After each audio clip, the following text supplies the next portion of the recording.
So today's session basically is about vibe coding. We'll spend like 2 hours doing some very, very interesting stuff. Before I get into the content of the course, right? What I want to tell you is a little bit about myself. I'm Manoj Gupta. I'm founder and CEO of Plotch.ai. Personally, basically, I have spent like the last 25 years across multiple tech domains. You can say I love technology from that perspective. We have built together as a team multiple tech platforms, e-commerce, ONDC is another one which we did. AI is something that we are doing right now. So we come from a very strong technology background. That's something I want to highlight.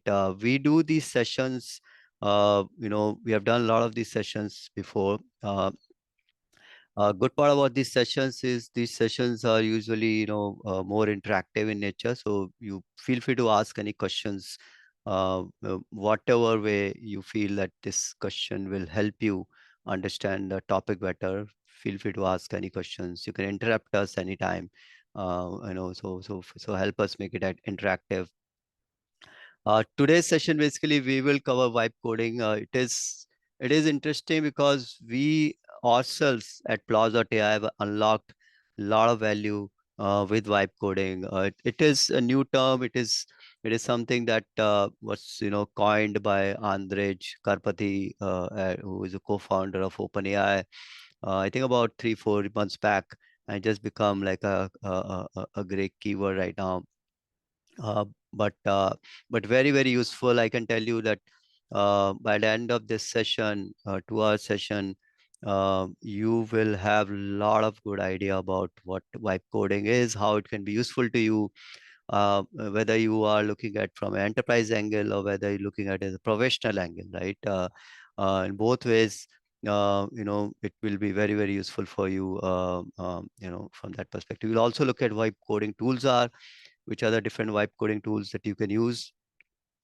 The third thing that we'll look at is more hands-on, demo, where we will request you to also, do it with us kind of stuff, so that you understand the challenges, you understand how you can do it, you can launch it yourself, right?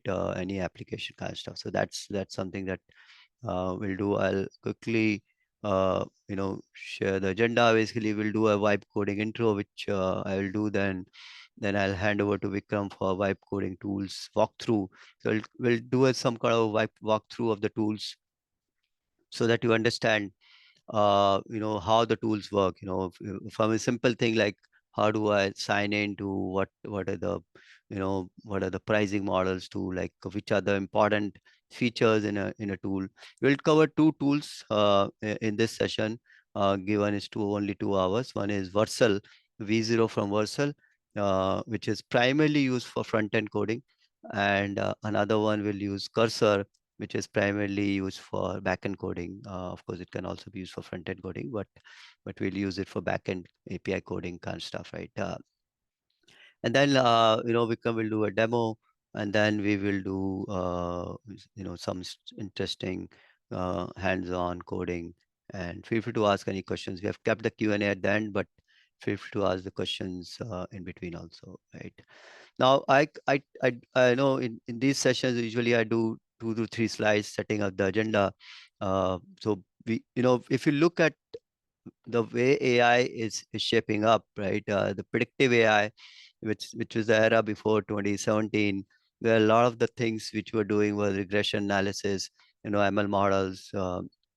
We're also doing deep learning, but they were related to RNN and CNN kind of stuff, right? So that was the era which we left, and we get into generative AI, which is basically where the deep learning transformer-based architecture of model came into picture, and that just created a whole new, you can say, focus on AI. Starting in 2017, with ChatGPT launching in 2022. It just became like, now it looks like it's we have been using ChatGPT for quite some time. It is only actually 3 years the ChatGPT has been there. And today, basically, we are entering into agentic AI. Now, agentic AI is interesting because agentic AI is where you start to get productivity, you start to get some output, some kind of action out of it, right? So generative AI is primarily generates, it's a language model. So it allows you to basically chat, in natural language. But agentic AI is a stitching, is basically the tailor, which is using generative AI to now say, how can I make AI useful for enterprises? For example, how can we make enterprises, do workflow automation with agentic AI? How can we have customer support? How can we have sales? How can we have, coding? Everything basically that we are doing, how can we make it useful? So AI being useful for work is basically where agentic AI comes into picture. Then basically in the future, if you look at cognitive AI is basically saying that how can we, do innovation, right? So generative AI is about language, but how do we make a model think like human, innovate? Like how can we make model Einstein, right? So it can think of relativity as a new innovation, those kind of stuff, right? Or other innovators outside kind of stuff. So cognitive AI is basically where you start to think like human from being useful language. Now then the third with last phase which we're looking at is physical AI, basically where we merge the robots, where the robots become like humans, right? Where they have the OS, the operating system, coming from the agentic AI and the cognitive AI, and the machine itself, using a lot of actually AI, like reinforcement learning kind of stuff to actually create like Manoj, but in a robotic form kind of stuff, right? So that's basically physical AI is coming, and that's something I just want to make sure that that background set. Now, if you're looking at professionally, this is the path that we usually suggest that you, if you're a Python coder, or if you're not a Python coder, right? If you the real value, if you are looking at professionally, is becoming an AI architect, which basically means that you should know, coding, you should know data science, ML algorithms, you should be able to stitch, with simple things like RAG. So you become like a system builder. Then basically you should be able to take those models, LLM models, and bring like create like an engineering solution, which is basically where the agent engineer comes into picture. And then of course you become AI architect. So if in US, basically a Python coder, for example, may start with like $100,000, and data science, ML algorithms, average salary today of ML engineers actually in US is 200 to 2.5, 250K kind of stuff, which is in India is like, you can think of it like 2 crore to 2.5 crore annually, is basically where the data science, ML algorithms, AI engineers, then basically getting like 500K, agent engineers are getting like, between 800K to 1 million, and then AI architects are getting like 2 million to 10 million. So that basically is the range of, at least I can say, from a US salary. India will of course follow the same trend, and of course the base will be different. Usually Python coders in India start at 7 to 8 lakhs, and then you can think of like AI architect, you can get like 2 crore to 5 crore salary kind of stuff, right? So that's basically is why reason why you should be investing time in AI if you are looking at professionally. That's what we are saying. Now from an enterprise agentic pathway, now if you are an enterprise, you basically today, let's say 6 months back, everyone was talking about chat GPT being given, Copilot being given to the employees so that they become productive. Now the enterprise is actually slowly moving into workflows, which means that setting up AI workflows for simple tasks, like even like sending a summary of the email, or summary of the document, those kind of stuff. So workflows have are becoming, is where the focus for a lot of enterprises is today. And we did a session on N8N just last time, which was very interesting for a lot of folks, because they were able to build workflows using, we did actually a 3-hour session on that. Uh, then basically getting into more, which is, most of the enterprises are focused on workflows right now, but some enterprises have moved to uh, putting some kind of agentic AI, you can think of it, in the process itself. Which means that if there's a sales process, if there's a purchase order process, if there's an invoice process, if there's an insurance claims process, they're starting to put one or two agents in that. That this is basically is where some of the enterprises have gone. After that, basically, as enterprise, you can look at complex tasks with few agents. So instead of one or two agents, you start to have 5 to 10 AI agents.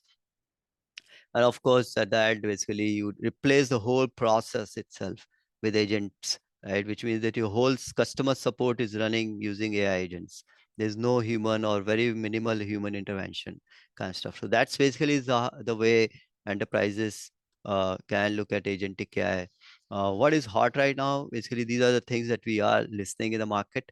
And some of our sessions basically is targeted towards that. We actually did a 8-hour session covering all these 4 topics, right? Agentic AI, workflows, MCP servers, and vibe coding. These are all 4 very, very important, uh, I would say, pieces that you should add to your, professional career as an AI engineer, agent engineer, if you want to be.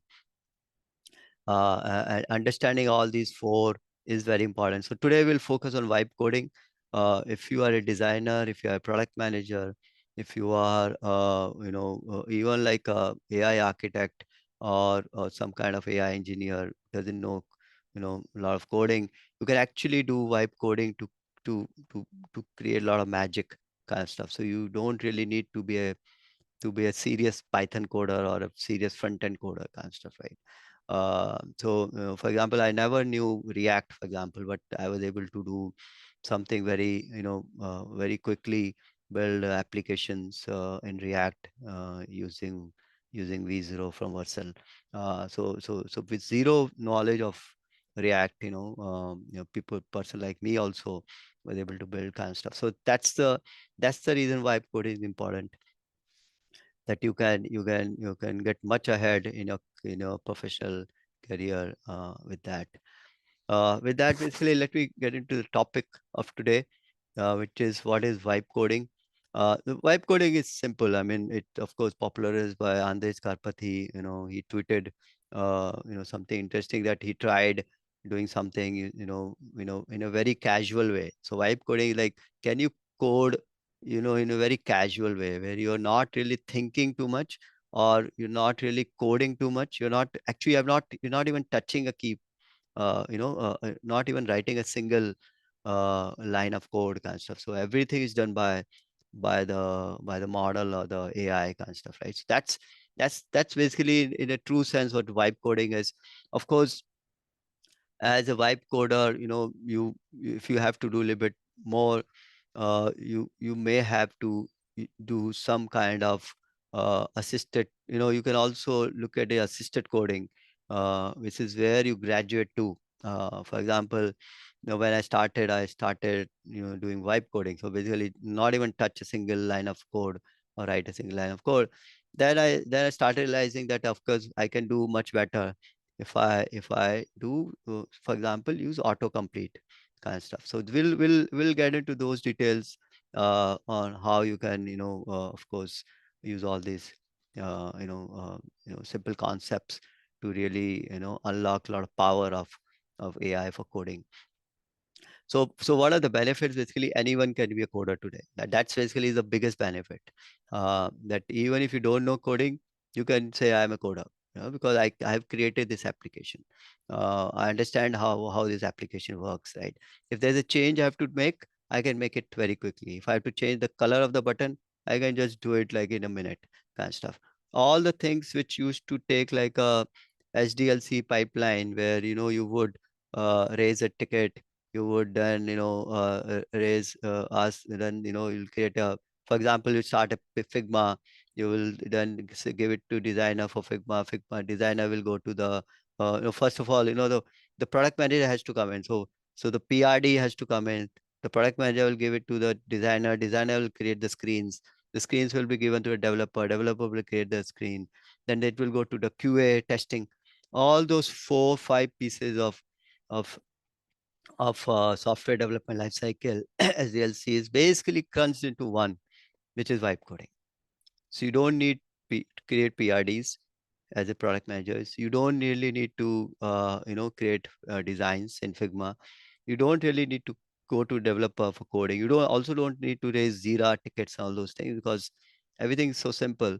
You don't really need a QA. Of course, you may need QA, if you doing some kind of production setup, but in a sense, a lot of the QA thing is done by the tools themselves also, right?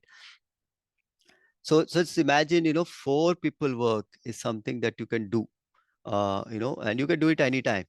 So you don't really need to wait for the designer to make and those kind of stuff. You can do it in the day, you can do it in the night, you can do anytime kind of stuff, right? So that's another thing. So faster app development happens because, as I said, the life cycle, the whole pipeline of software development is crunched with minimal steps, minimal people. You can do it anytime. So faster app development happens, right? You can build prototypes, so you don't really need to say that, okay, let me give it to, for example, if previously when we built prototype, we used to ask designers to basically build it in Figma, right? And that basically would take to and fro, because I will have a different view of it, and designer will create differently, and then those kind of stuff, right? Here, basically, you can create prototypes in just a day, half a day, probably. If it's a simple prototype, you can even do it in 2, 3 hours. So that's basically is where you don't really need to you can actually build 10 different prototypes. So you can do then A/B testing. You can say, okay, if this prototype doesn't work, can this prototype work? This prototype doesn't work, this prototype work. So you can literally do A/B testing without really doing that manual A/B testing kind of stuff, right? So that basically is basically where the prototypes becomes interesting. And of course, the last thing is that you don't really need a large team. If you're enterprise, you can work in very, very small team. So people, in our assessment, when you needed like 50 people team, today you can do all that in 5 people team kind of stuff, right? So that's basically is where that's the 110 or even 1/20th of the team you can shrink because of all this. So which are the vibe coding tools? Cursor is of course the leader. Cursor is probably more than 50% of the market share right now. Cursor uses Claude LLM. Claude, of course, is the leader in uh, in in uh, in coding from a model perspective. Cursor basically built a sort of a ID. The good part is they use the Visual Studio.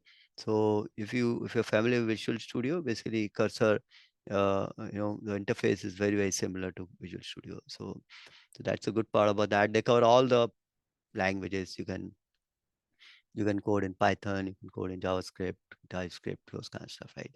Cloud code is bit for more for advanced users, but it doesn't have ID. It is primarily a command line interface. So CLI interface it has, but it is something also I've heard a lot of people starting to use. So Cloud Code is another one. Bolt is another one. Bolt use, for backend they use Node.js, for front end they use JavaScript. So they don't have Python and Go and Rust support, but they have some good things which I've heard. And Replit is another one, which those are the 4 that there are also some new ones like Windsurf which has come, which also can be used. So there are 4, 5 which you're going to use for full stack app, which means you can build both the front end and the back end, right? Only for the front end, Lovable is good. A lot of people use Lovable because it's very simple to use. And then V0 from Vercel. If you want to go a little bit more, you would say the good part about V0 from Vercel, you can deploy very quickly. So you actually can can see, get a URL on which you can go and see the website kind of stuff. So if your URL is, let's say, mywebsite.com, you can actually host within minutes on that URL without really need doing anything kind of stuff, right? It's a single click of the button, you can host it kind of stuff, right? So that basically is the intro about vibe coding tools. Uh, Now vibe coding tools are good, which I just described, but vibe coding database is also coming up. And that is again interesting because, how do I connect to databases? From, let's say, if I'm building a front end and if I want to manage a simple thing like customer leads, like if I have a form, if I want to save those form data into some kind of database, I can directly connect the front end to a vibe coding database without really needing uh, and backend kind of stuff, right? So that basically is the reason vibe coding databases are becoming interesting. Supabase is sort of the leader here. Almost everyone that we hear are using Supabase. It's based on PostgreSQL, but you can basically go on web. It's a web version, so you don't really need to install anything. And they give like 512 MB free, so you can actually use it without, for simple things, you can actually use it for free. So you don't really need to do anything. Firebase is another one, is from Google. It is again a NoSQL database from Google. You can again use it. I'm not sure if they have a free version, but I'm quite sure they will have. PostgreSQL, you can locally download. PostgreSQL has been there for quite some time. The database Airtable is another one, which Airtable, of course, was before Excel sheet. You can upload Excel sheet and you were able to manage those Excel sheet in a table format. That's how Airtable came into picture. But now they have become like, they actually also have, I believe they also have a coding tool now. So you can use Airtable as a database and also use Airtable as a coding tool. Gotcha. So these are the vibe coding databases, for that I would suggest that you look into if you're looking at these.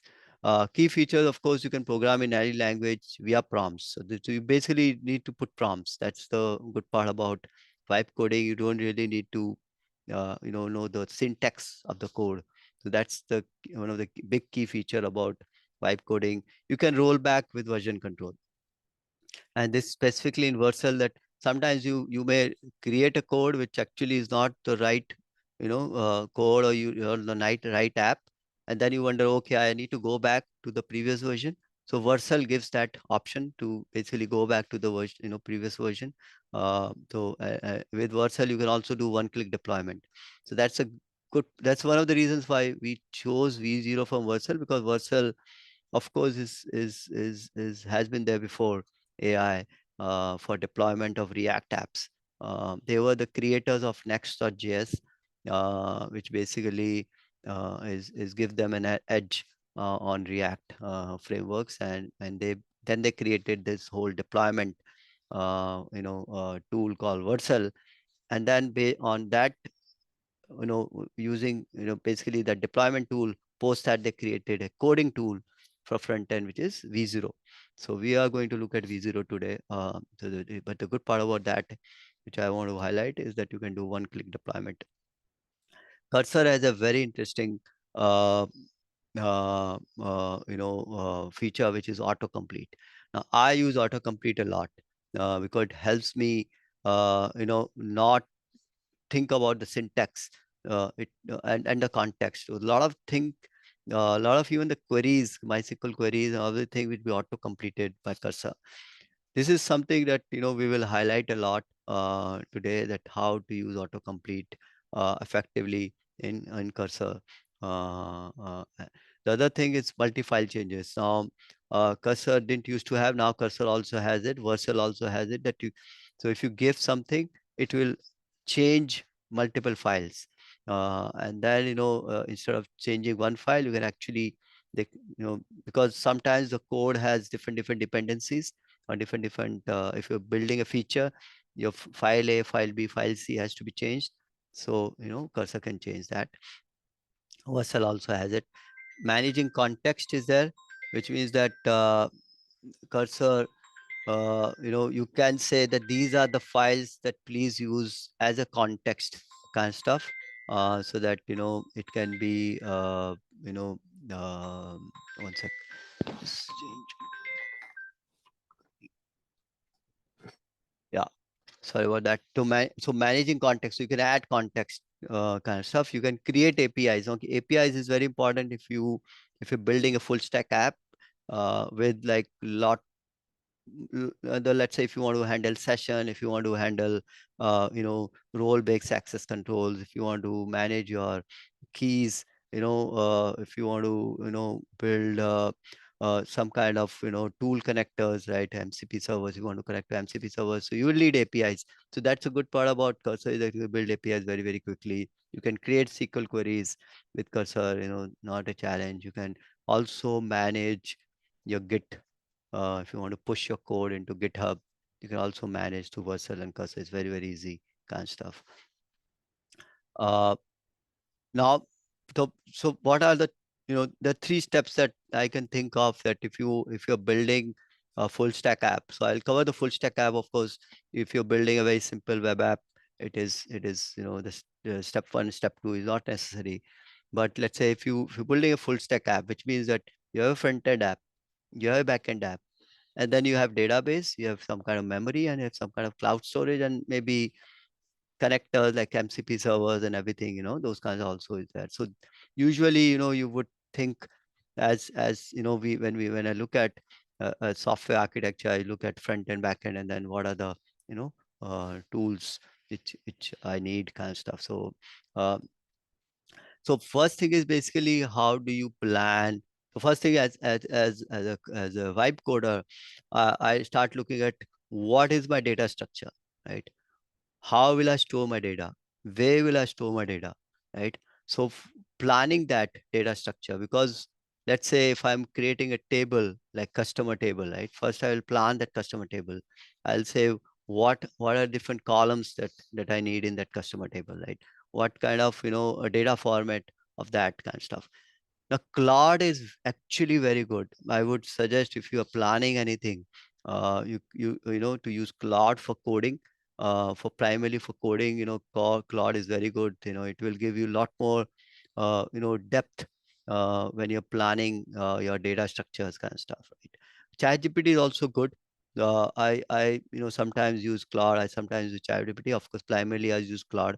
But if you're doing any planning, database planning, any of these like queries and what kind of database I should have, you can even plan using Claude. Right?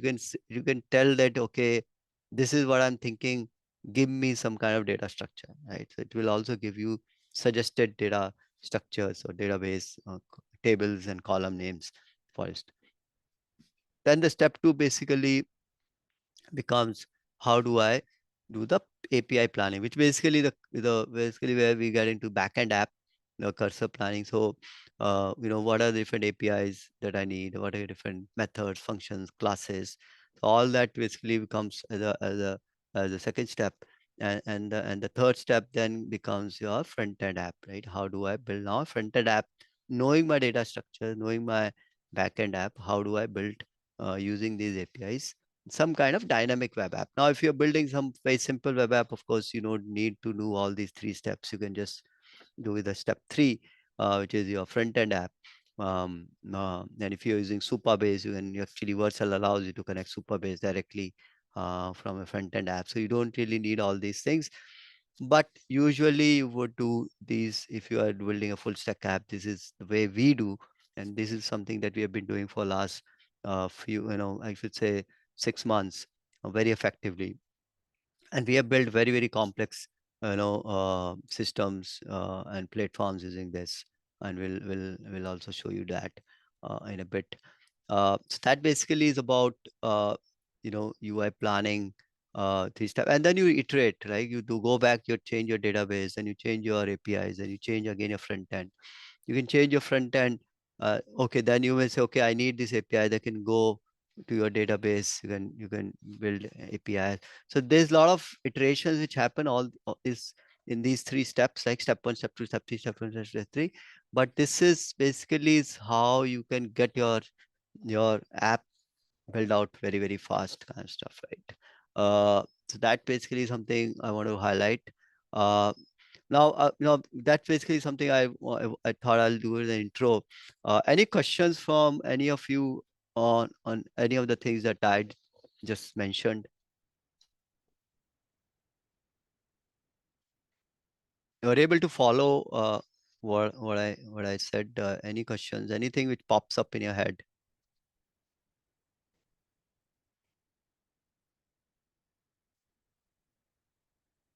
It feel free to ask. It would be easier for you to understand in more detail if you ask questions kind of stuff. Now with that, basically, I'll hand it over to Vikram.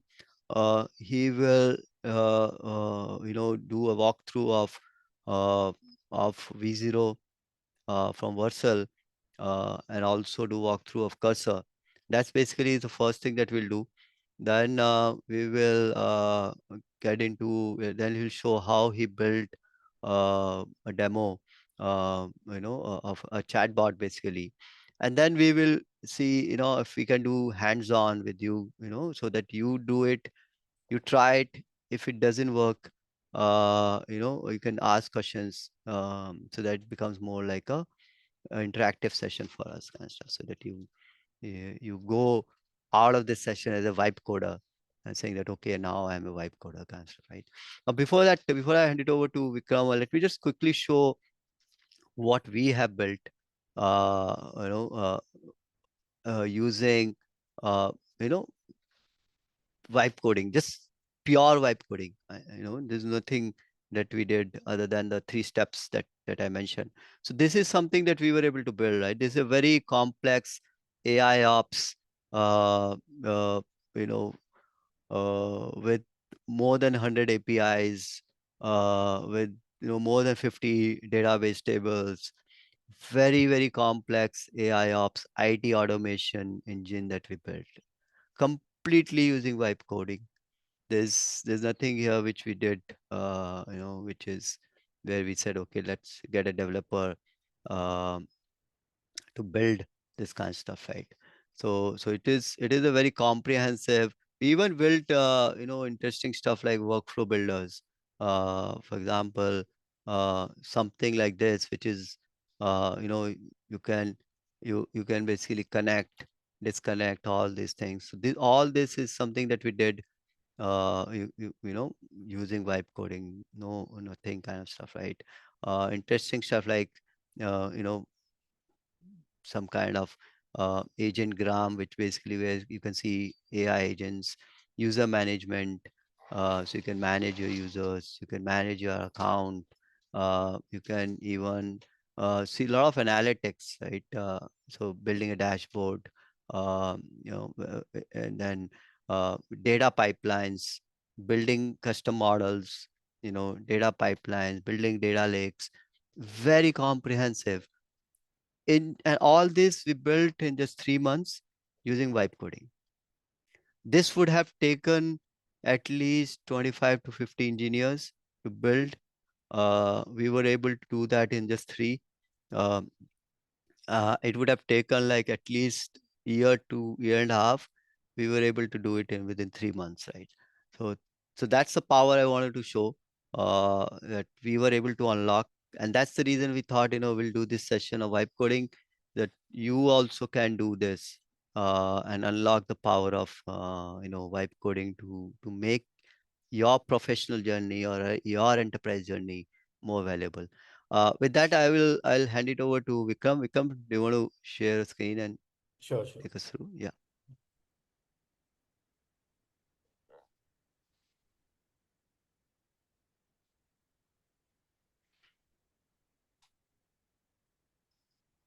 Let me know if my screen is visible. It is visible, yes. Okay. So first we will start with Vercel. Uh, so in order to register to Vercel for V0 app, we have to go to v0.app.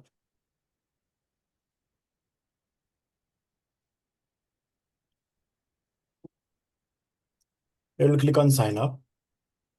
There are multiple modes available by which you can sign up here. We can either go by email address, password based or Google based. So let me go with Google.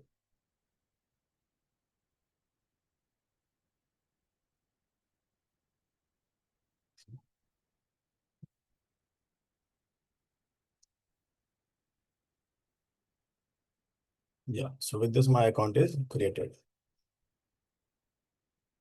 And I would request you also to create your V0 account if you're already with a laptop or even for mobile. Yeah. Now, here we get options to search. If you have multiple projects, you can search through that. You can create your project here. If you don't have, you can create from here new projects. So let me create one project.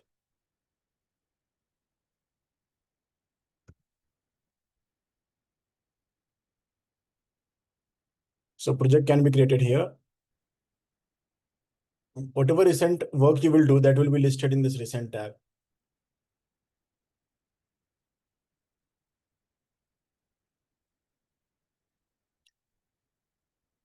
So once the project is created, you can go to that project. And here you can ask, in natural language, whatever you want. So the communication will start from there.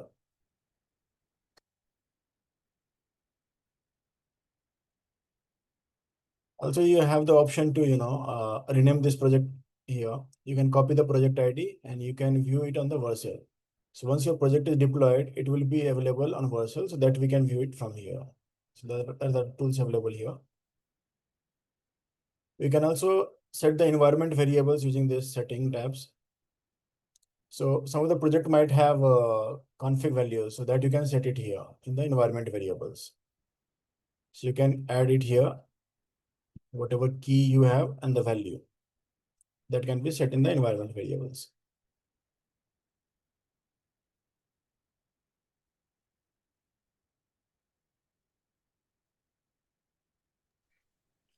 Also, maybe the pricing, like we Yeah. have free account. So Yes, yes. So by default, V0 app has three mode of pricing. One is free. In free account, we have 5 credits we get from Vercel. So we can use that credit to generate any application through vibe coding. Then it can deploy to Vercel. We can edit it, and it also gives us a provision to sync on your GitHub. So whatever code you will do here, you can publish to your GitHub. Another mode is $20 per month for the premium. And the third one is for the team.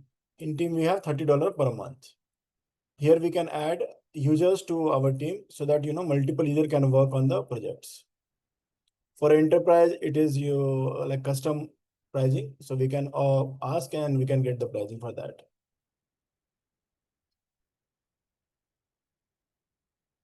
For deployment, so whatever application we will build, for deployment, there is a separate pricing, like Vercel will charge for that. So in that, we have one hobby plan. Hobby plan is for free forever. In this, we get 1 million edge request and 100 GB free data transfer. Then another plan is Pro. Pro is $20 per month. In this, we get 10 million request bandwidth and 1 TB fast data transfer. In enterprise is again custom based pricing.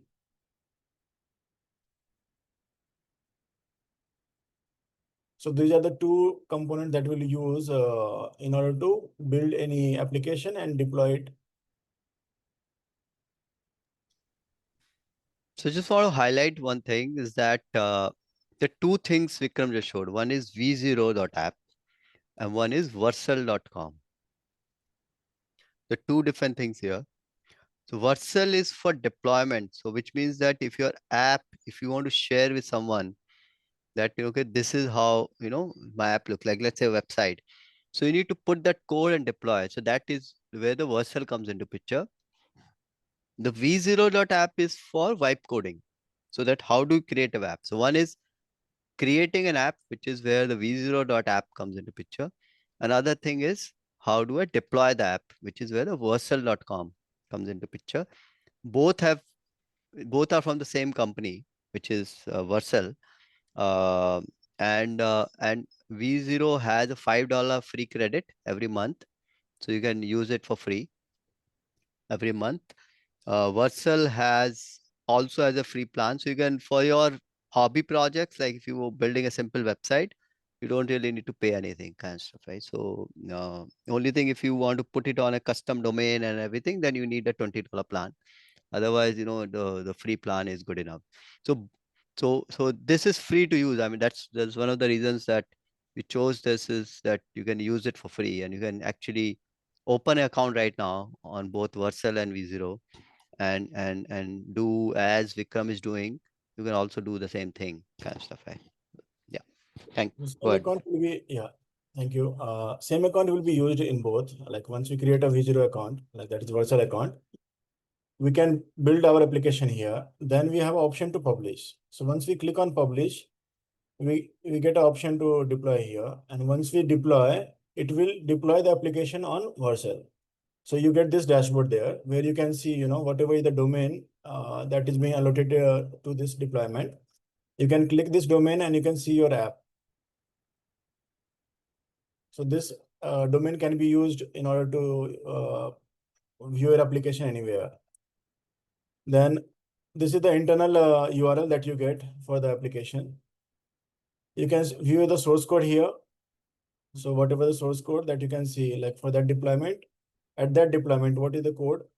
So every deployment will have a version of the code, and that you can manage from it from here. You can see the build logs here. You can see the deployment configuration here. And once your application is deployed, you can see observability about the performance of your application that will be available in this dashboard. So how many external APIs are there? What is the error rate there? And for the deployment server that you have, what is the CPU memory? That dashboard is available here.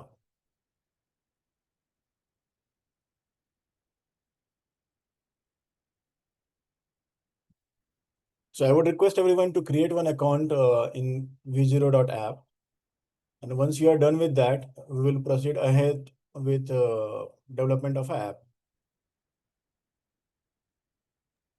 Any questions from anyone about this?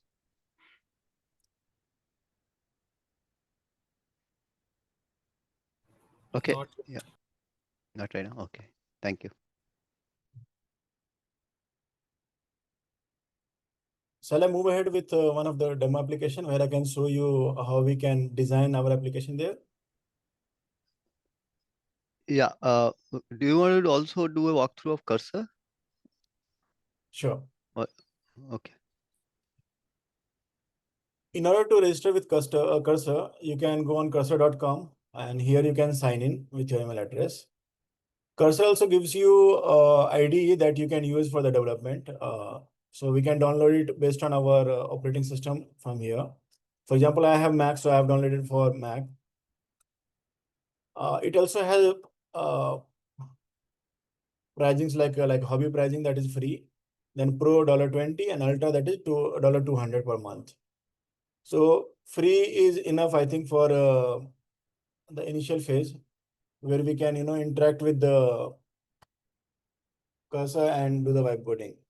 It also offers in team plans where we can opt for teams that is for $40 per month, and then the custom plan. So the idea of cursor looks like this. Let me know if my screen is visible for cursor. Cursor, yeah, it is. So once you open the IDE, let me close this one and start again. Yeah. So it gives you option to open your project, or you can clone the repo, or you can connect with SSH. So for example, I want to open a repo, open a project. So I have a project that I will open here. So this will list in the left side, you will see all the files that is there in that project. Right side, you get a option to interact with cursor. Here you can, pass your prompts here, and whatever code you have that you can open it here. So if this tab is closed, you can again click on this to open this chat window. All the past conversation that you will do will be visible here. So you can open any of these and see what were the communication that was done during that time.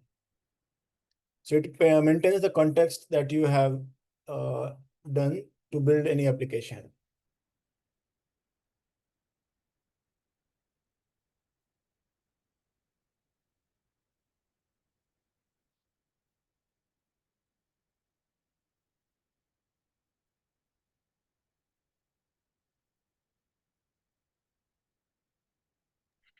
The good part about Cursor is basically it is visual. If you know Visual Studio, it basically very similar to Visual Studio. Actually, it's built on Visual Studio.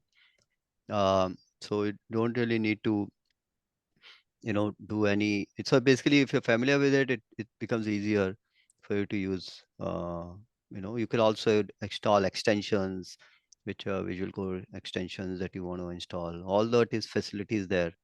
It also gives you when once we understand, once we get into deeper into Cursor, we'll see that it also gives you diff, so that you know what code is changing, and that same functionality is also there in Vercel.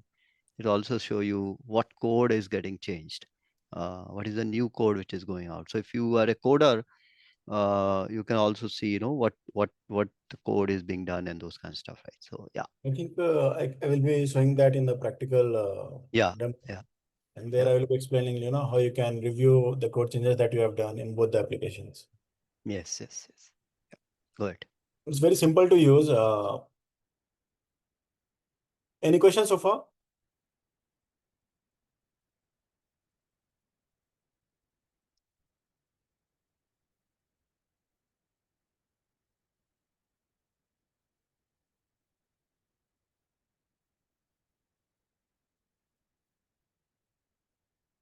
Okay, then I will move ahead and see how we can, use this visual.app to build any application and how we can review the changes that we have done.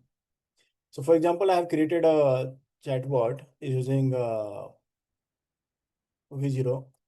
So I have given the command like I want to build an e-commerce AI chatbot, which will be integrated with stores catalog and order flow to answer users query along with general FNQ.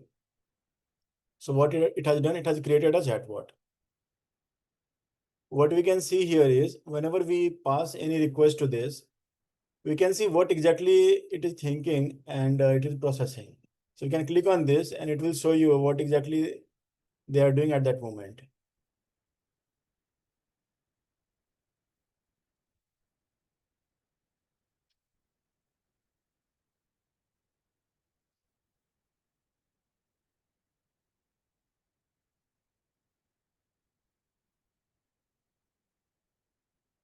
Good part is if any error comes in the development, it automatically identifies that error and fixes it. So you don't have to send that request again here that, I'm getting so-and-so error.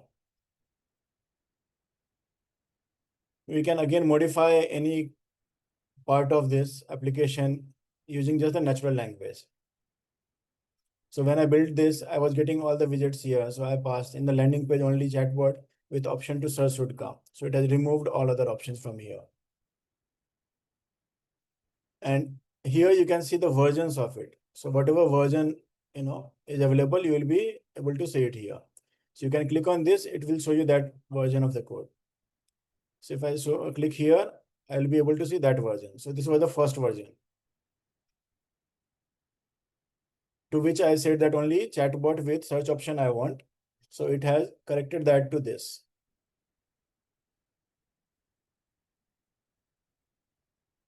So in this version, whenever I was searching, the content was getting outside the box. So I asked it that chat is going outside the box. It should be scrollable and it should be chat box should be fixed. So it has then corrected the layout, and this is the outcome that I've got. Once your application is ready, you get an option to publish here. So you can click on publish. As this application already published, so it is asking me to republish it here. So if I click on this, it will deploy this application on Vercel.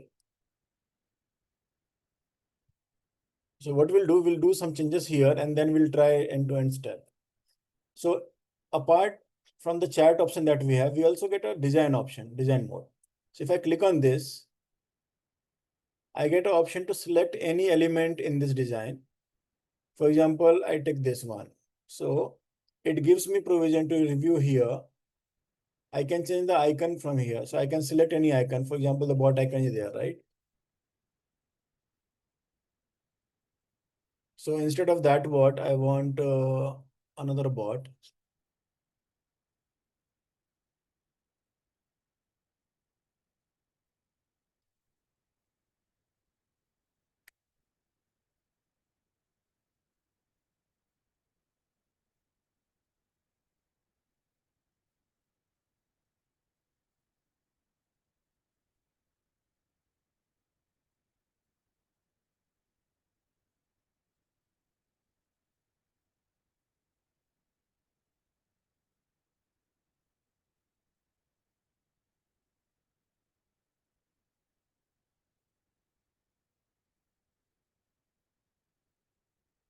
For example, I've taken this icon. So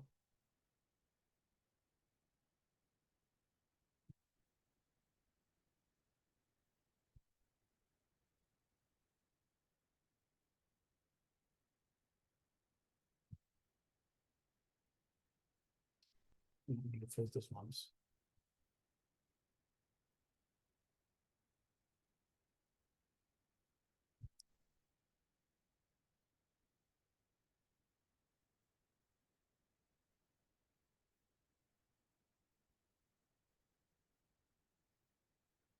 So see, the icon has been changed here.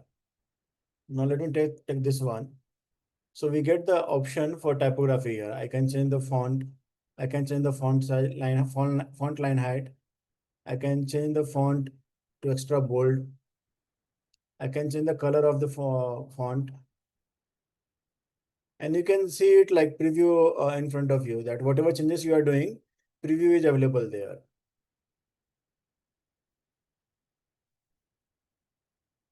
I can even change the background of this.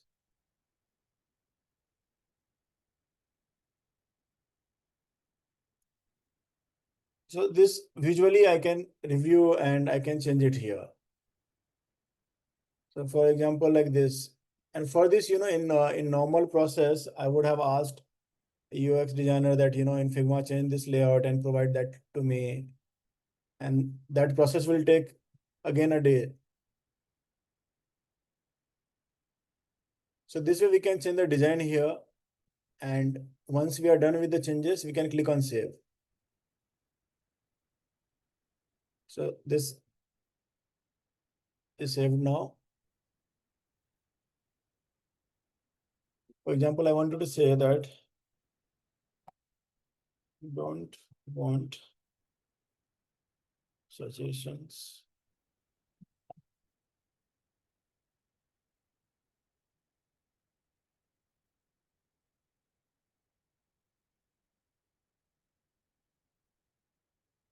So it is reading the chat interface and now it is modifying the component.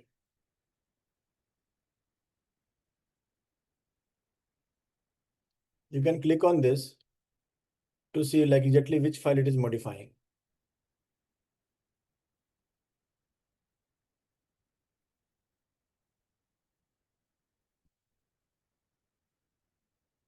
So it has modified the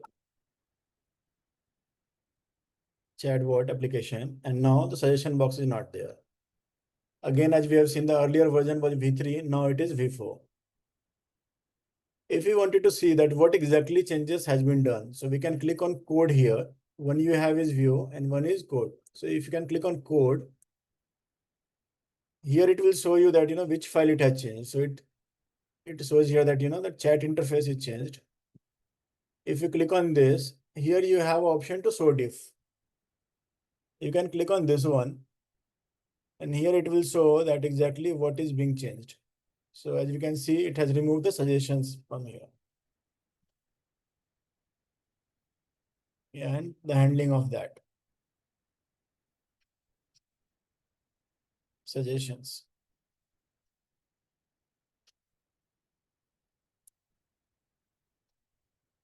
If we are satisfied with the changes, we have the option to publish. So earlier application was here available like this.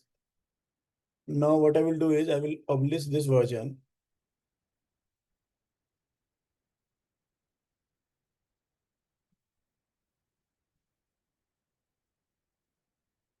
If I click on publish changes, it will show you the log here for the deployment that is happening.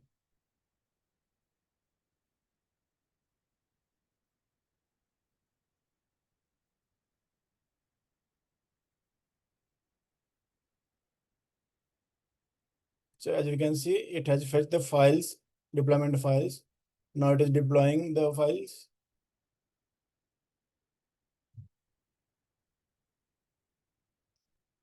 So all the command that has been executed is being visible here.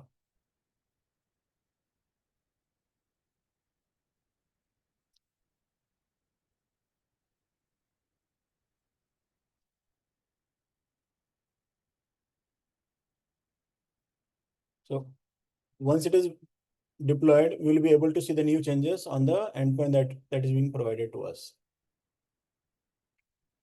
Good part is at the any given point of time, we can restore any version, previous version, and we can redeploy that version again.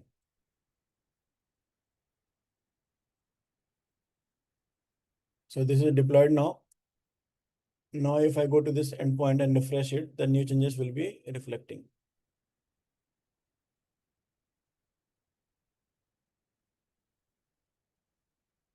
So simple is this. So if I ask here, show me watches.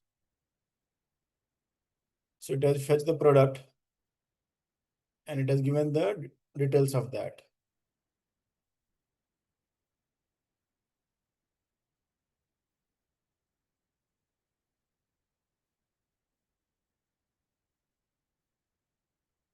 So it has mixed of, the catalog related answers, the policy related answers. So currently it is working on the mock API, but the same can be connected with live API and it can fetch the data from there. So it has created these files.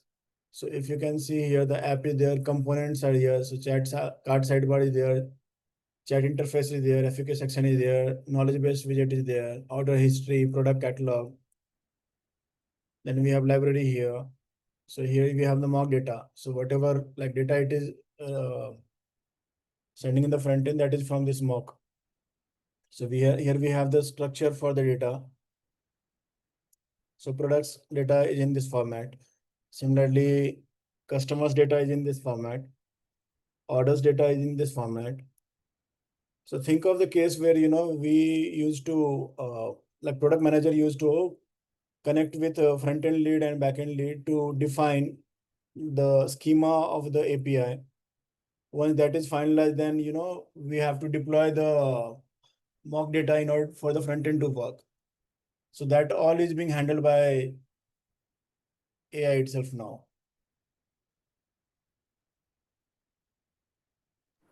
How easy it is to connect with a real backend data created in, say, for example, Cursor. Very simple, like whatever endpoint we have, so we can provide that, that in the constant file that this is the endpoint of my API, and we can again pass this is the headers, this is the payload. And on this request, it has to convert to this payload and, get the data. That's it. It will connect and fetch the data from there. We will have an example of that as well. For example,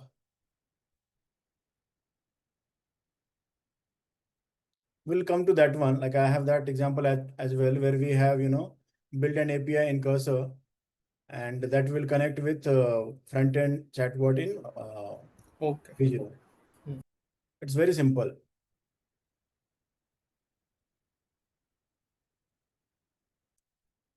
So any questions so far apart from this?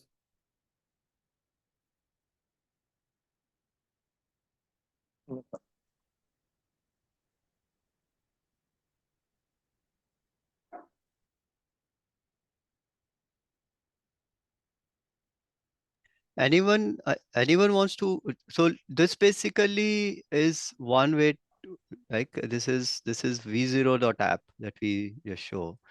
I just saw that. Now this is like you're creating a shopping assistant.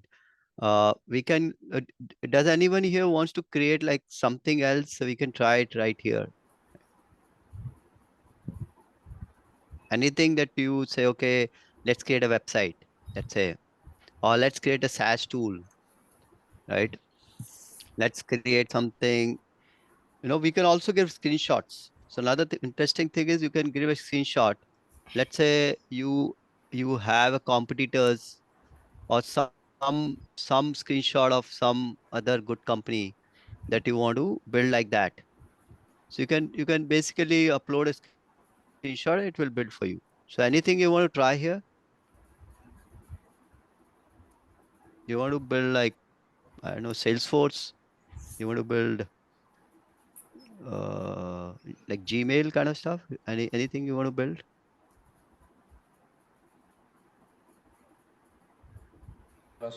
Maybe a quick question on the, it's something completely different. If I want to create a kind of dashboard from an Excel file, which is a big Excel file, how safe is that uploading that Excel file in an environment? Is it completely safe, or I should be careful?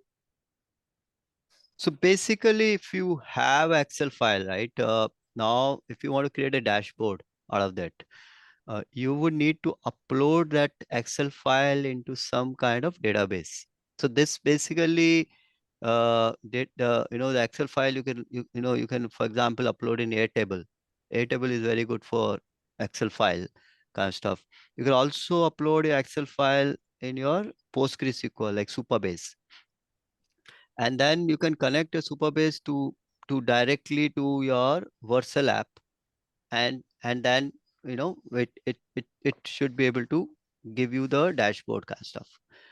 We had done similar kind of stuff, but we using a API, using API. So we basically don't connect directly, expose our databases directly to the app. We connect our database through a backend app, which does sort of a session control, which means that it will check your login password. See, Vercel, there's one challenge that we found in Vercel is that a lot of people scan Vercel apps and they look for vulnerabilities. So if you are hosting your app with some kind of open data, there is a likely that it can get exposed. So you have to be careful about that part. So that's something I want to highlight because we have seen that happening with in few of our instances that we were not careful at kind of stuff, right? Do you want to try this? I don't know if we will be able to completely do, but do you want to try this dashboard thing right now? Any screenshot do you have, Biju, that you want to share? You can No, maybe take it that. was just a kind of idea that popped up, but I was creating a web page with the stock and so on. So that works reasonably okay, but I need to really, I'm not the software developer, so I want to try out. It looks very interesting, very promising. So maybe what we can do is, Vikram, do you want to take a screenshot of, let's say, I don't know if we have, any of you have like a stock trading, we can try that. The idea is that unlocking the possibilities is something that we wouldn't be able to think of that year from now. How do I create a stock trading platform app today? If you have access to, let's say, Zerodha or Grow screenshots, you can upload that, and you immediately you'll start to see that output. Yeah. So what I will do is I will take one screenshot Yeah.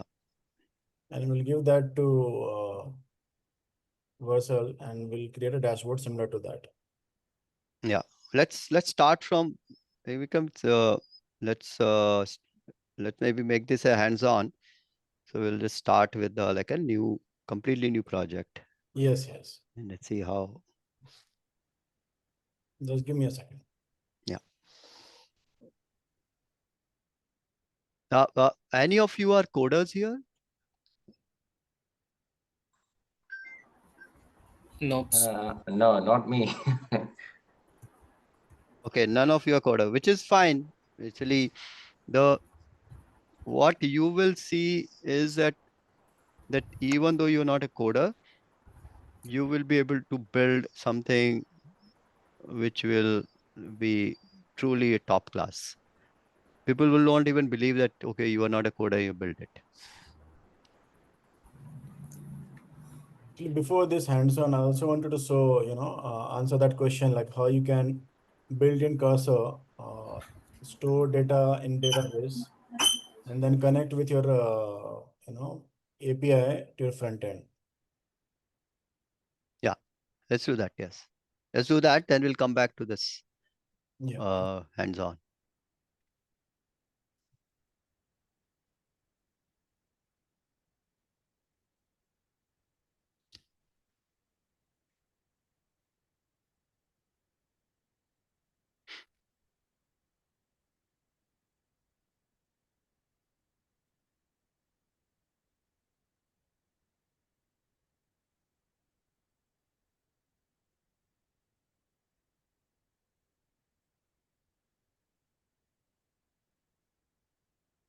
Yeah.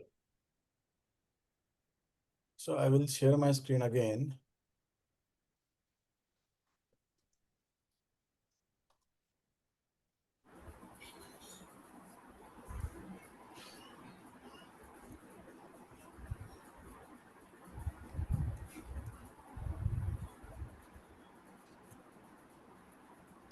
Let I me know. was like just wondering, Manoj and Vikram, like while as a non-techie, I can what you shown using natural language prompt, I can build a front end. Probably I could be building backend also, but then connecting both, or Yeah, what you explained on the endpoints, or something like deployment or database would be a little bit challenging. And if there are any sort of as part of this course you can offer some sort of, let's say, weekend uh, internship, maybe for 2 weekends or 3 weekends, and you just give us some projects and we do it end to end, connect front end, back end, database, memory, whatever you explain, Redis, and we just do it, and you offer that hands-on support, then I think we'll be able to do it much better. Matlab, I'm not sure, I'm just sharing my early thoughts, because this looks very promising if I can build something like this on my own.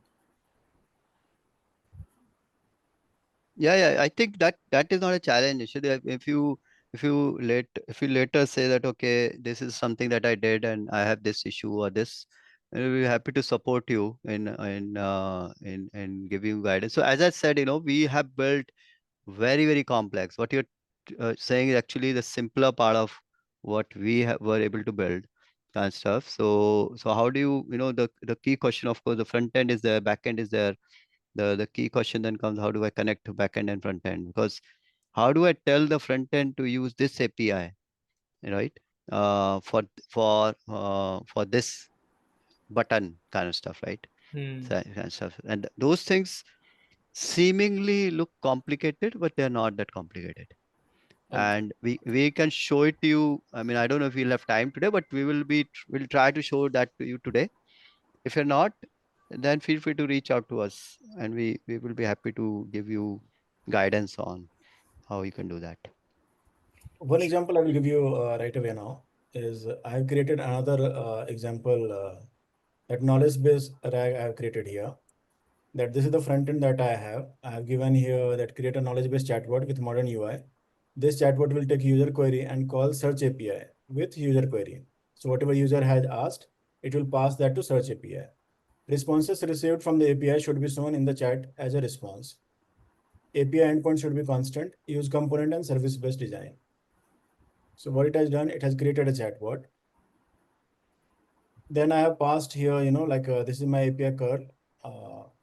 So for example, like I have passed here the request format, this is my request and response format.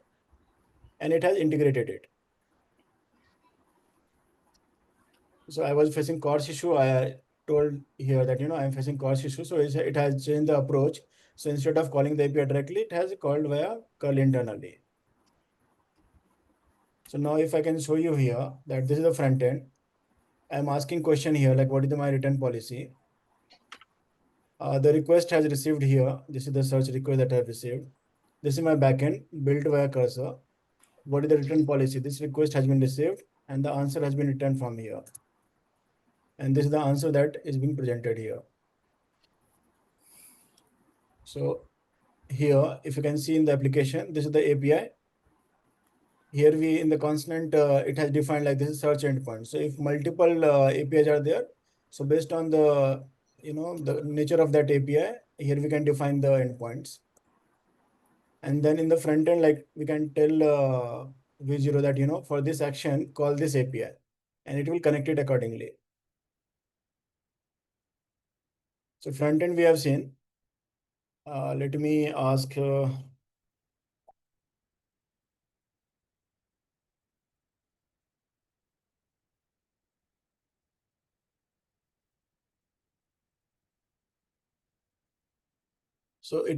what it has done is it has passed the request to API. Here we have received the API request and the backend has processed it and it has given the response. Now what I will do is I will show you how I have generated the backend of this. I have not written a single line of code. All I have done is I have just passed my queries to cursor using natural language. So in order to store all this information, so what I've done is I have created one PDF that is Plotch.ai knowledge base PDF through ChatGPT. Then using cursor, I have asked it to create a PDF to embedding generator, which will generate embedding of any PDF file that I will pass. Any PDF file that I will pass, generate the embedding of it and store it in MongoDB, that is VectorDB. So what I've done is I have run this script with the PDF file and it has stored the data in MongoDB. So data is stored in MongoDB. And the embedding is also stored here. Now I have asked cursor to create an API that will get the request user query from the user. It will generate embedding of that query and then it will do semantic search in database. And then whatever chunks like answer I will get, to that I have passed to LLM to process a user friendly response and return it. So that I have done here, and it has created the API with all the necessary work. Okay, and that I have hosted it here. So this is in my local environment only. I have also used ngrok to give my local API an endpoint. This endpoint I have got, and this I have passed it to my chatbot. So whatever query I am running here, it goes to this endpoint, and from here it has been passed to my application that is in my local. So this way you can also try to build any app in your local using cursor. Using nrock, you can get your endpoint, HTTPS endpoint, and that you can pass here to chatbot and ask to connect that to that endpoint and play with that and let us know if you face any issue.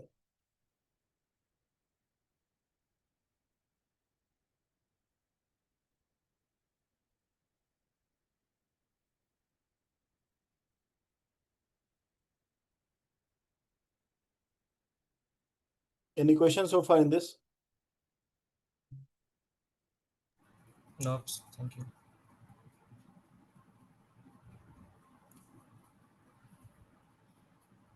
Okay, so now what we'll do is we will take one screenshot of any dashboard and we'll try to recreate that in Vercel.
Vikram, are you there? Sorry, I don't know if we lost Vikram here.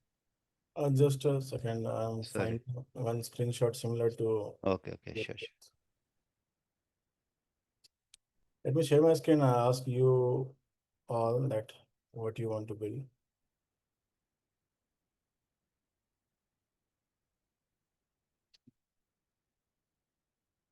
Is this fine?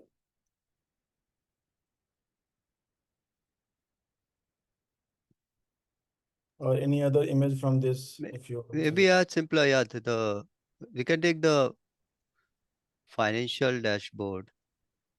The maybe with simpler kind of stuff, not very complex. No, yeah, maybe the second one. Yeah, you can take the second or the first one. So the screenshot I will have.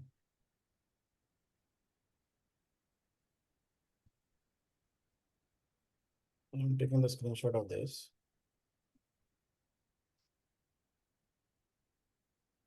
Now here I'm starting it from scratch. So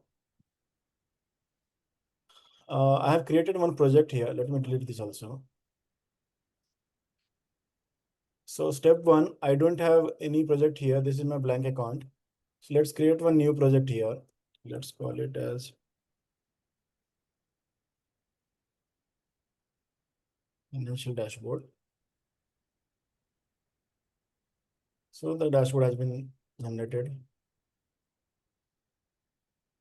Now let me give this screenshot to this.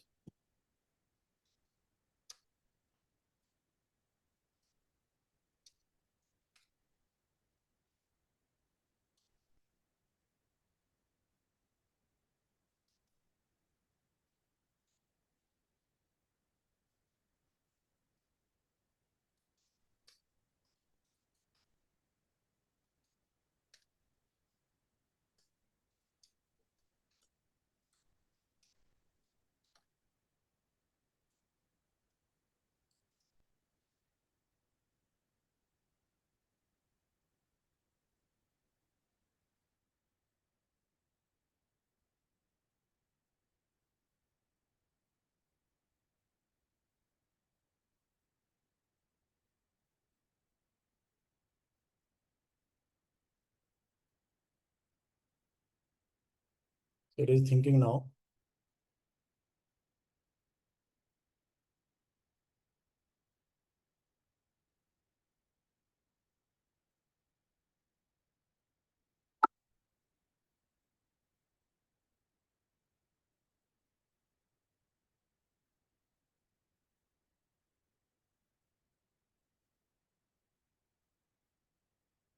So currently it is building the application.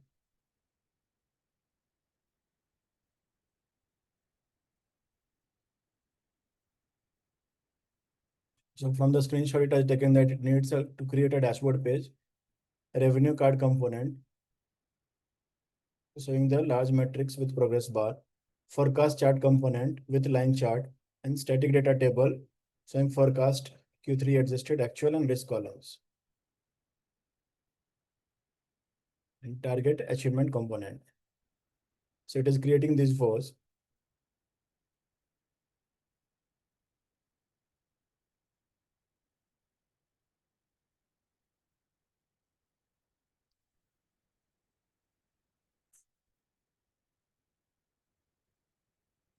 We would request you all also to try the same at your end so that we will be happy to answer any question if you have.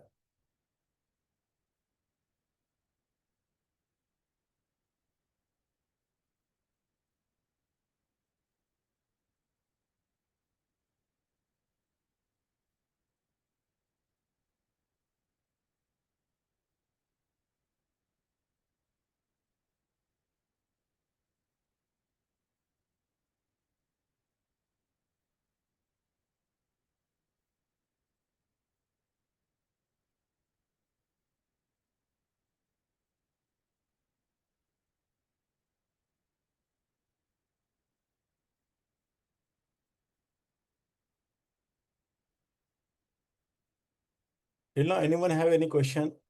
Happy to answer that.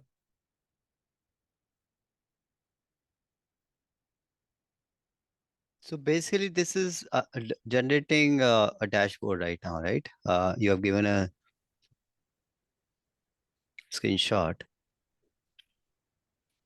So probably it will generate some kind of mock data to generate, you know, the dashboard because we don't have an API still.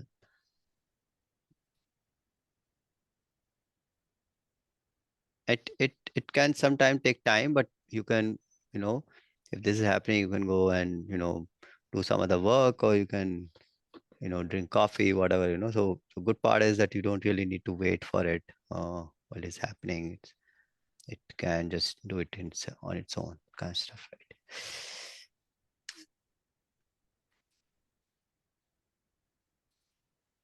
Yeah, so it has generated that. So we can see it here.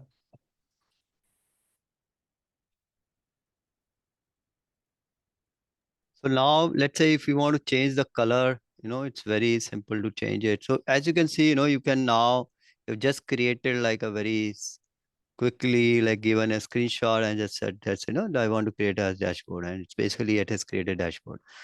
Now, of course, this is a starting point. Now, if you want to make it more interesting, like let's say you want to put your header and logo, and if you want to put like more if you want to change the color, the first thing can be like, how do I change the color? Can you, you know, so something like that. Anyone wants to try, give some prompt. It's all what you can think in your, you know, in your head is what you can do basically. Whatever you can think, you can do. That's basically is the power here.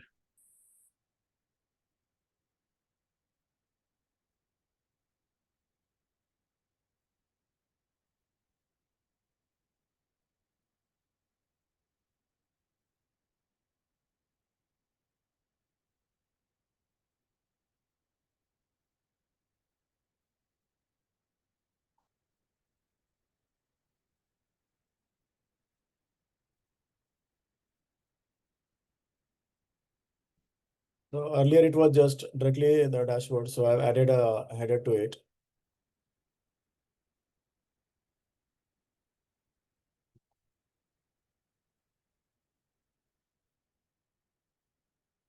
Anyone, something that you wanted to change in this?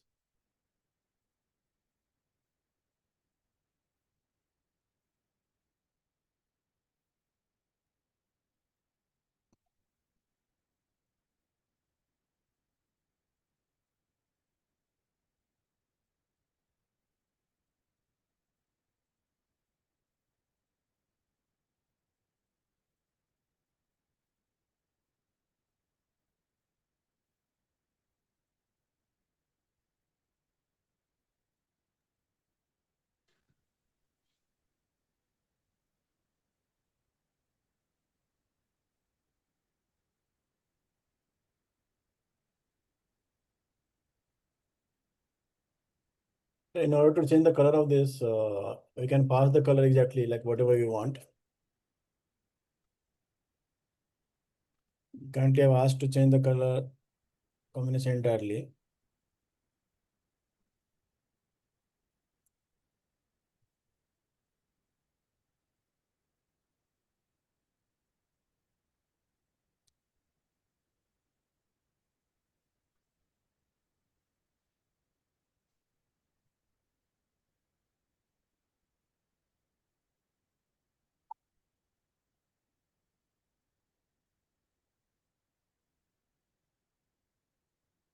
Generally, it would have taken, you know, for a developer to find each component and change its color combination.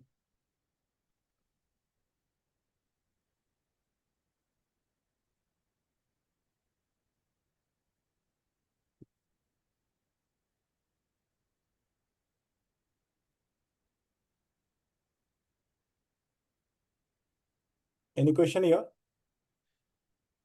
Is it also possible to see the, for example, the mobile view and the browser view? Is it those kind of features we can just type and then see?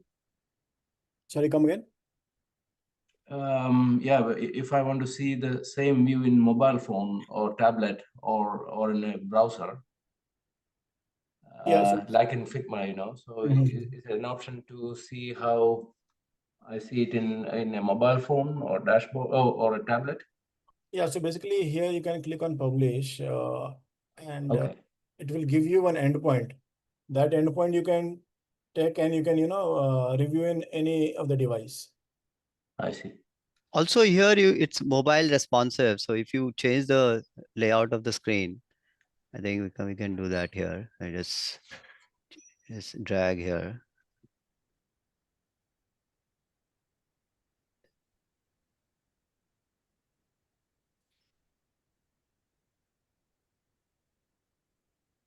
If you make it like smaller, I think, in width. Yeah, keep making smaller. I think you see that.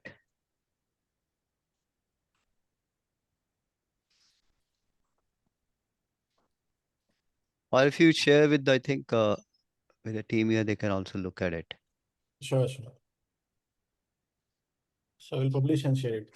So Biju, the good part about this is that it actually creates it creates a mobile responsive layout without you even asking about for it kind of stuff. So I've seen that happening.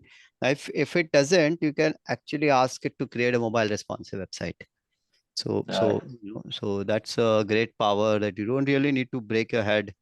How do I make it responsive on tablet and mobile and other stuff? It used to be a nightmare. Yeah, exactly.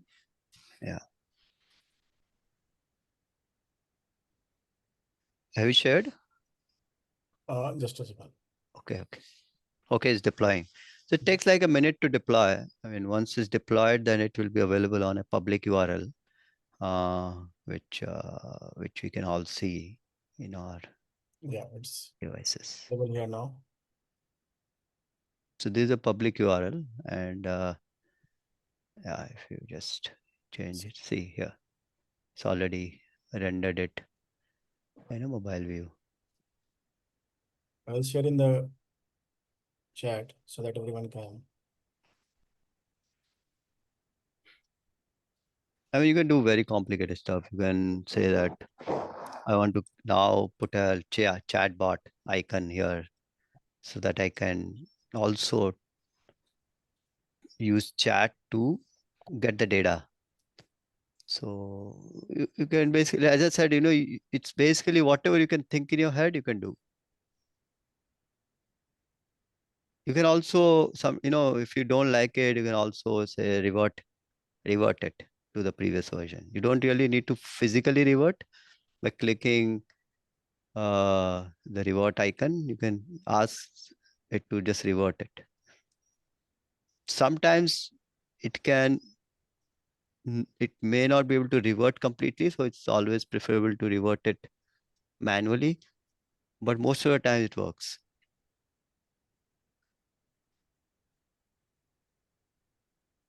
Right, so now Vikram has said, okay, let me add a chatbot, right? So now it is creating the code for chatbot. You don't really need to know what code is generating, and all that is can be a sort of, right? It has now created a chatbot here, a simple chatbot. It's up to you how you want to make it better and those kind of stuff. You see here, the design is going out of the box. So this we can. So we can give a screenshot of it and say that, okay, you know what? The design is going out of stock, out of bound, and please fix it. So as you said, you don't need to be a coder for this. You just need to say, okay, this is not looking good. Can you do this? That's why it's called vibe coding, because I mean, I can literally ask it to do anything and okay, I don't like it. Can you just revert? But can you just change color? Okay. I don't know. Can you change it to blue? So things like that.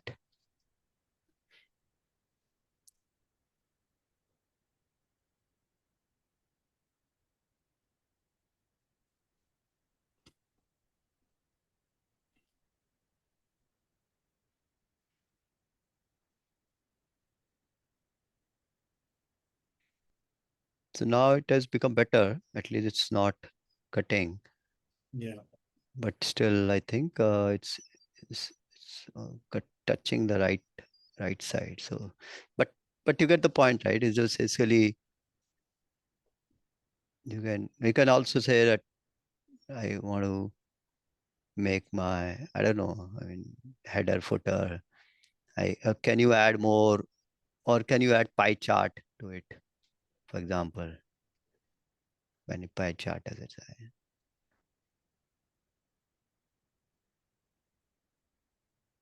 You can also, if you have APIs, you can also try if we have APIs for some stock trading platform, so that the data is also dynamic. Even you can connect to any API to populate the data.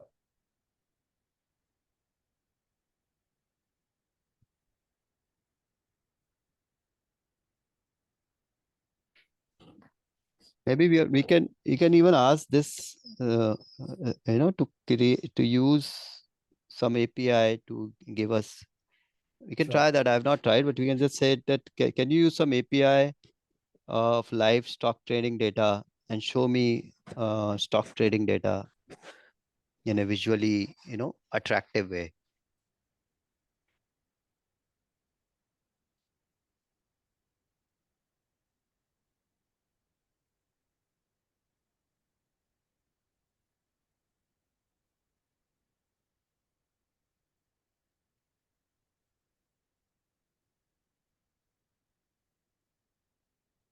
So, when then what would happen, because it has the power of Claude LLM, it can potentially find some live trading APIs on its own and integrate.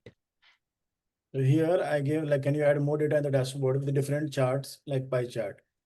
So it has also added 4 blocks on the top with appealing like icons and the progress and different breakdown charts. Yeah. Now you may then, I think someone had the question, how do I connect the API? So you can say that for the revenue breakdown, this is the API that I have. This is the format of the API. This is a payload of the API. So use this API to populate the revenue breakdown. And then it will automatically connect your API to the pie chart. So for the question which he asked, it found one free API. So let's see if you're able to create like a interesting stock trading So I'll try live. to what's real time.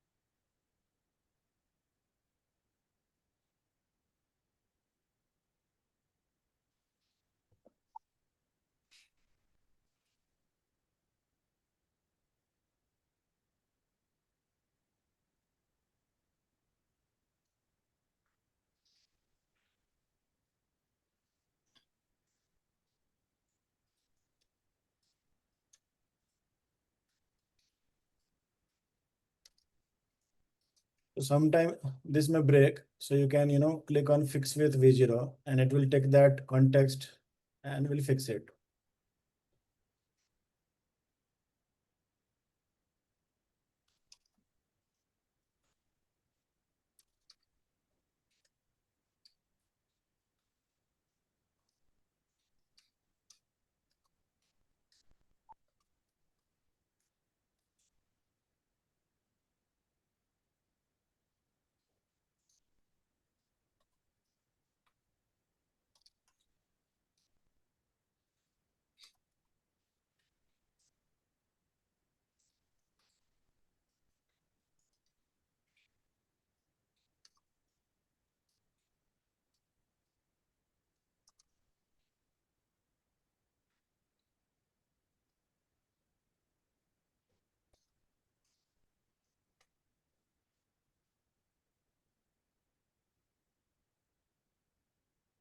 So it also explains like what exactly it has found and where it is fixing it. So this is the live data like it has pulled.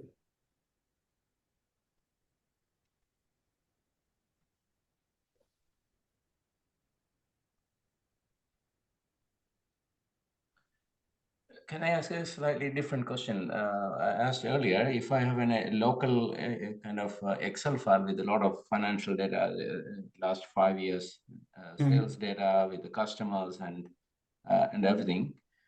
But how can I analyze in a safe way? Can I just give that Excel file into the chatbot and say, give me a dashboard with, I want to have the customer data, customer growth.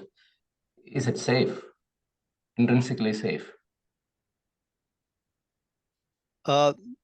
If you are not publishing it, let's say not making it public, then it's fine. But as soon as you make it public, that data will be visible for people to crawl and No, see your data. it's only for my analysis. So just to create a dashboard and then I can. If you we can try it here, right? Let's say I give an Excel sheet here. I can upload an Excel sheet and ask to generate like a interesting, let's say, graph out of that. Okay. That you can do in even I mean, you don't really need to do it in here.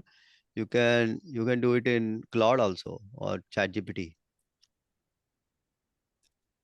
Have you tried that video? I think that No, I haven't tried it, but I'm always worried about the data no, leakage and so on. as long as it's there, you're not making it public, it should be fine.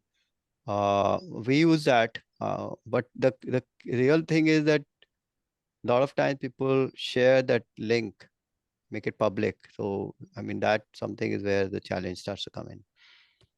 So if you do with Claude or ChatGPT, if you say analyze this Excel sheet, it actually generates code there also to analyze the data. It does the same thing. It will generate a lot of tons of code and then analyze the graphs and present the graph using the code in the backend. And you can also see what code is generating. If you want to do that exercise, you can do that exercise right now. But that is something that they do. So same thing you can do it here. I mean, do you have an Excel sheet, Vikram? Maybe you can try it here. I have an Excel sheet.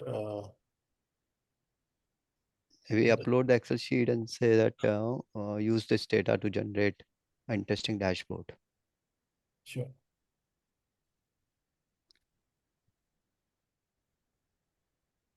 Of course, we have not tried this before, but good part about vibe coding is you can try.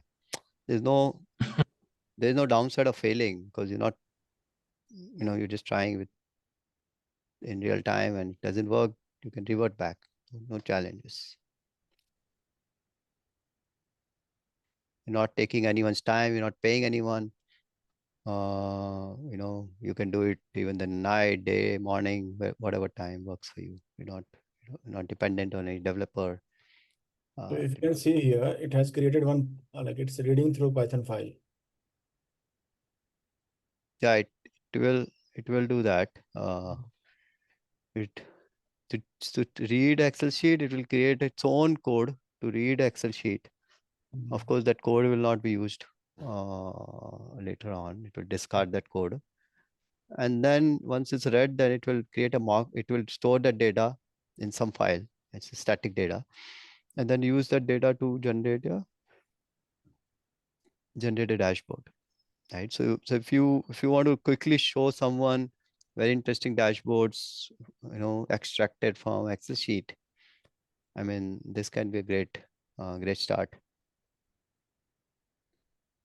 What I will do is I will also share the Excel sheet and show, what kind of data it has and how it has, has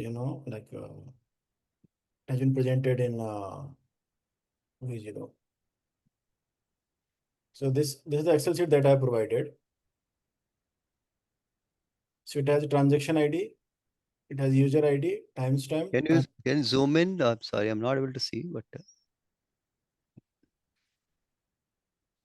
Yeah. So it has transactions. So it's basically some kind of transactions which are happening, which are maybe some payment transactions, something. Yeah. So transaction ID, user ID, timestamp, transaction amount, payment method, IP address, geographical location, device fingerprint, users last 30-day average, and timestamp. Yeah. So some transaction data. Let's see what kind of graph it created. So one was transaction timeline. Hmm. Another was payment method based distribution for these transactions. So here 34% was credit card, 28% was PayPal. Then geographical distribution was there.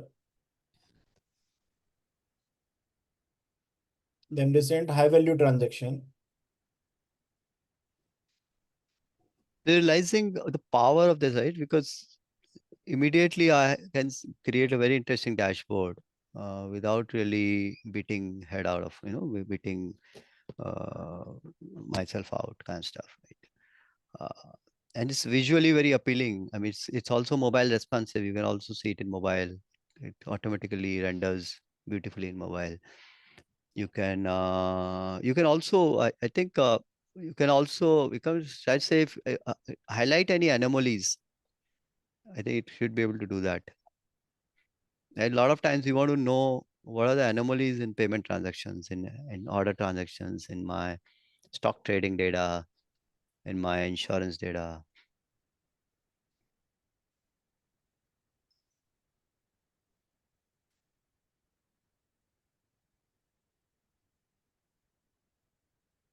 And good part is you don't need to be coder. Although it does provide you interfaces, it does provide you, you can also modify your front end code manually. So I've done that myself. For simple things, you don't want to generate the code. So you can, if there's a one line of code that you have to change, you can just modify it directly. But for that, of course, you have to be coder.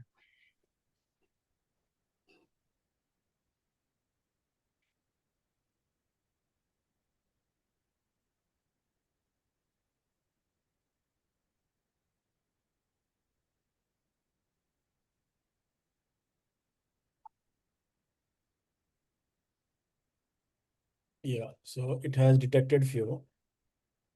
So this transaction was 3x above user average. This was one high value. Then device duplicate, same single fingerprint for 5 different users. Then velocity. So fraud risk assessment was device fingerprint duplicates, geographical anomalies, high value and velocity pattern.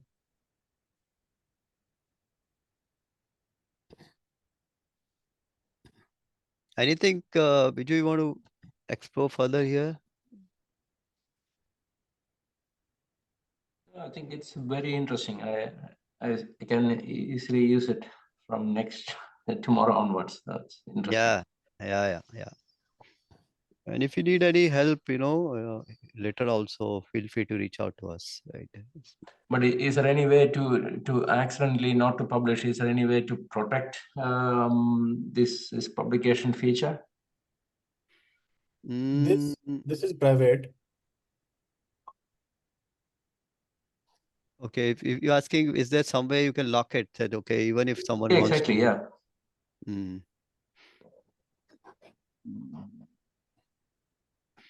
I think you might need a higher plan for that in V0, because V0 provides you to make your, it provides better security features if you pay higher. We can dig into that. Uh, we never encountered that because most of our applications have a front end links.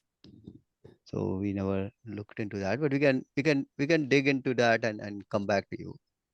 Yeah. Perfect. Yeah. Thanks. I think unless anyone has a question, I think this is a great to see that actually we also did it for the first time, so all this was not planned, but as you can see, we were able to do stuff, what we thought instantly, and then we were able to get it kind of stuff, right? So because we want to quickly spend time because we're already out of time, 10 more minutes. You want to spend time on cursor and show some features there. Sure.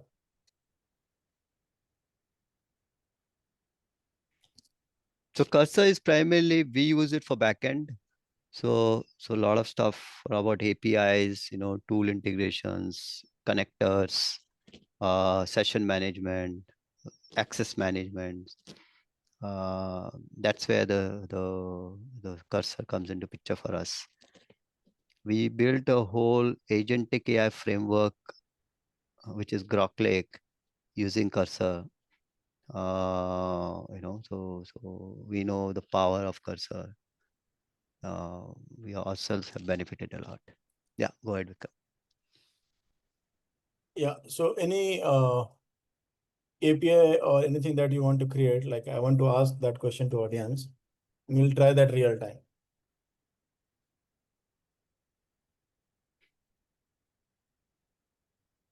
Anyone?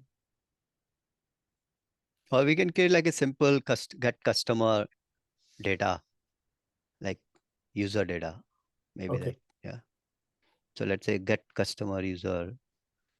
If we give a user name, can we fetch a user?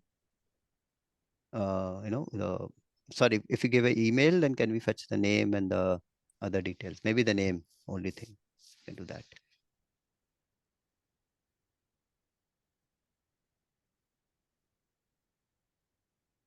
Create an API to get name of the user. From where it will get served? So that's where if we so let's assume there's a database.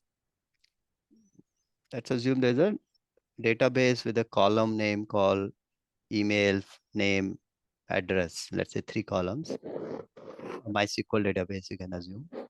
Just to show everyone how it generates Yes. code.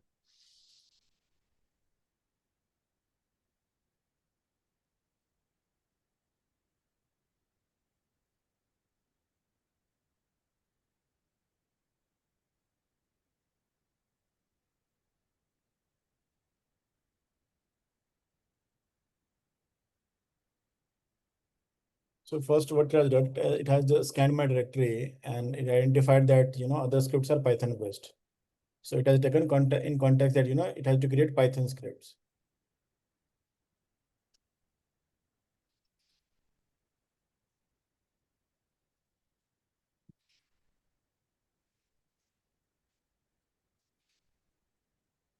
So I'll create a new API endpoint to get user's name from their email using MySQL. So it has created a requirement.txt file in that it has added MySQL, Python, and Flask. Created a user API.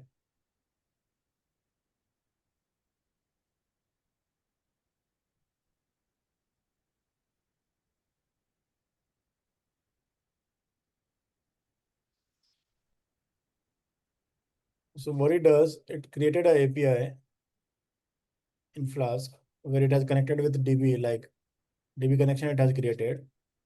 Then it is first is creating a table. Yeah.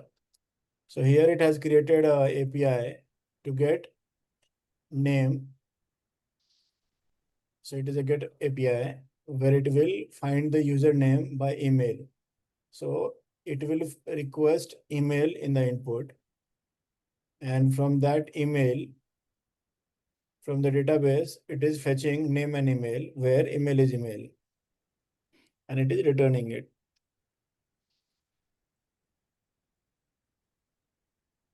So by just giving online, input, it has created the API, complete API, along with health check. So we just need to run this API and it will be available to use. So it asks us to, review this. And if we want to accept, then if I say keep all, this code is accepted. Now, whenever we will make any changes to this API, that will be reflected, as I can show you that as also.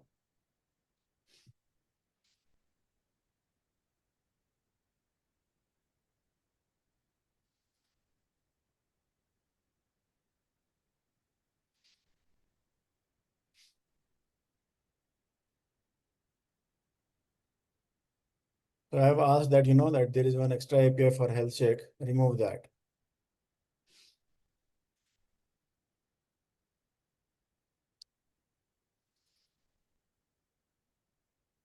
So it is showing me that, this needs to be removed, and here, empty block will come. So it shows that in the complete file, this is the change. If I accept it, that's it. That API is removed.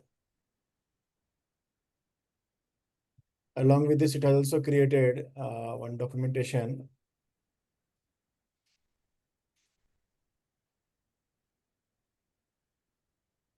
And one test user API. So here it gives us, the complete example that how we can test this. The test cases is being generated here.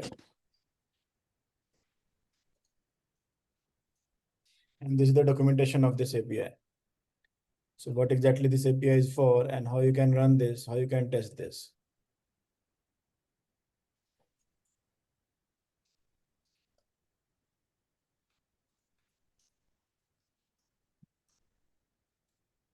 So for a developer point of view, if I see, I don't have to create the documentation separately. Whenever I'm writing the code, documentation gets created and updated accordingly.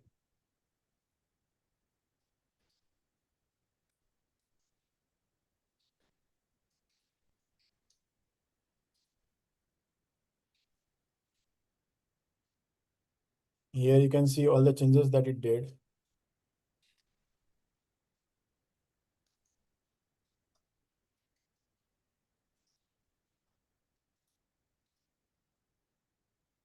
Any question in this?